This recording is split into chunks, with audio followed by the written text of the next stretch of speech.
గౌడ్ పేర్కొన్నారు. హైదరాబాద్లో మీడియాతో మాట్లాడుతూ ఈ విజయం కేవలం ఒక అభ్యర్థి గెలుపు మాత్రమే కాదు, రాష్ట్ర వ్యాప్తంగా బీసీల రాజకీయ చైతన్యానికి సూచికగా భావించాల్సిన అవసరం ఉందని పేర్కొన్నారు. గతంలో రాజకీయ పార్టీలు గెలుపు గుర్రాలు అగ్రకులాల వారే అనే అపోహలో బీసీలకు టికెట్లు ఇవ్వకుండా దూరం పెట్టేనని, కానీ ఈ ఎన్నికల ఫలితాలు ఈ ఘటనను పూర్తిగా ధ్వంసం చేశాయని అన్నారు. మూడు ప్రధాన పార్టీల మధ్య జరిగిన పోటీలో ఇద్దరు అగ్రకుల అభ్యర్థులను ఓడించి ఒక బీసీ అభ్యర్థి విజయం సాధించడం బీసీ, ఎస్సీ, ఎస్టీ, మైనార్టీ రాజకీయ చైతన్యానికి ప్రతీక అని వ్యాఖ్యానించారు.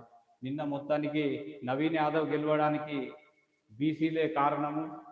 ఖచ్చితంగా బీసీలు మద్దతు లేకుంటే ఓడిపోతుండే.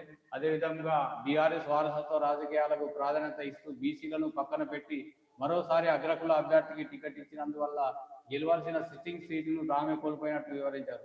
బీసీ రిజర్వేషన్ల చట్టంపై బీసీల డిమాండ్లను గౌరవించిన కేంద్ర బీజేపీ ప్రభుత్వానికి ప్రజలు తగిన పాఠం చెప్పారని ఆయన అన్నారు. బీసీలకు టికెట్ ఇవ్వకపోవడం, బీసీలపై నిర్లక్ష్య ధోరణి కొనసాగించడం వల్ల బీజేపీ డిపాజిట్లు కూడా కోల్పోయే పరిస్థితి ఏర్పడిందని తీవ్రంగా ఎద్దేవా. ఇకనైనా బీసీలు రాష్ట్ర ప్రజల్లో మెజార్టీ అనే వాస్తవాన్ని గుర్తించాలని, రాబోయే ప్రతి ఎన్నికల్లో బీసీలకు టికెట్లు ఇవ్వాలని, లేని పక్షంలో జూబ్లీహిల్స్ ఉప ఎన్నికలు చూపిన గతి తిరిగి పునరుద్ధం అవుతుందని హెచ్చరించారు. అఖండ విజయం సాధించిన నవీన్ యాదవ్కు, అలాగే ఆయనకు అండగా నిలిచిన బీసీ, ఎస్సీ, ఎస్టీ, మైనార్టీ మరియు అగ్రకుల పేద ప్రజలకు జాజుల శ్రీనివాస్ గౌడ్ అభినందనలు తెలిపారు. మొత్తానికి నవీన్ యాదవ్ గెలుపుపై బీసీ జేఏసీ తరఫున శ్రీనివాస్ గౌడ్ చెప్పింది వాస్తవము. బీసీలు మద్దతు లేకపోతే నవీన్ యాదవ్ ఖచ్చితంగా ఓడిపోతుండే, ఇది గమనించాలి. అదేవిధంగా నవీన్ యాదవ్ గెలుపుపై హర్షం వ్యక్తం పరిచిన రాష్ట్ర కాంగ్రెస్ నాయకులు పులిమామిడి రాజు. అదేవిధంగా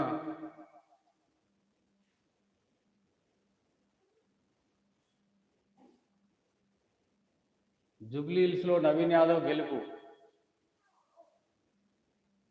బీసీ విద్యార్థి జేఏసీ.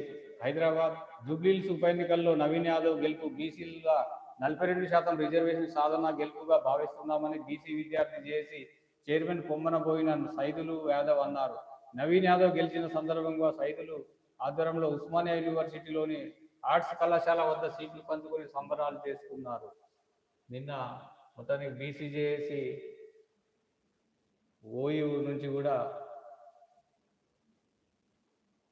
బీసీ విద్యార్థుల తరఫున ముఖ్యమంత్రి గారు రేవంత్ రెడ్డి ధన్యవాదాలు తెలుపుతున్నామని అన్నారు.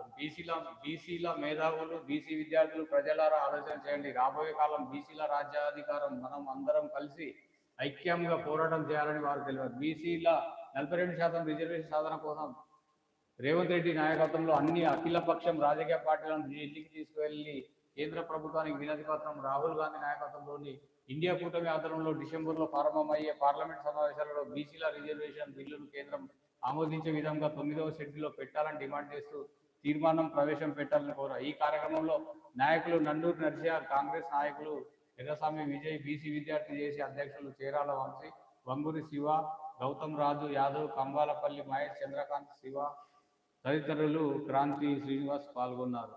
మరి ఖచ్చితంగా డిసెంబరు 1 తారీఖు నుంచి పార్లమెంట్ సమావేశాలు ఉన్నాయి కాబట్టి బీసీ సంఘాలు, ముఖ్యంగా తెలంగాణలోని అన్ని బీసీ సంఘాలు ఉధృతంగా పోరాటం చేయాల్సిన అవసరం ఎంతైనా ఉంది.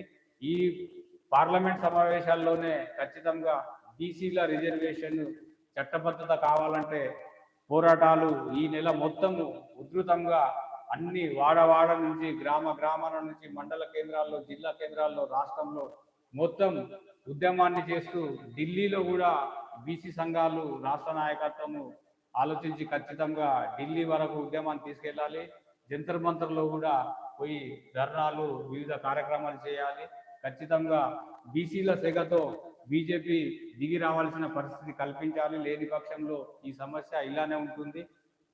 కాబట్టి ఖచ్చితంగా ఈ ఉద్యమాన్ని ఉధృతంగా ఈ నెలలో అన్ని సంఘాలు, అన్ని జేఏసీలు ఖచ్చితంగా ఉద్యమాలు చేయాలి.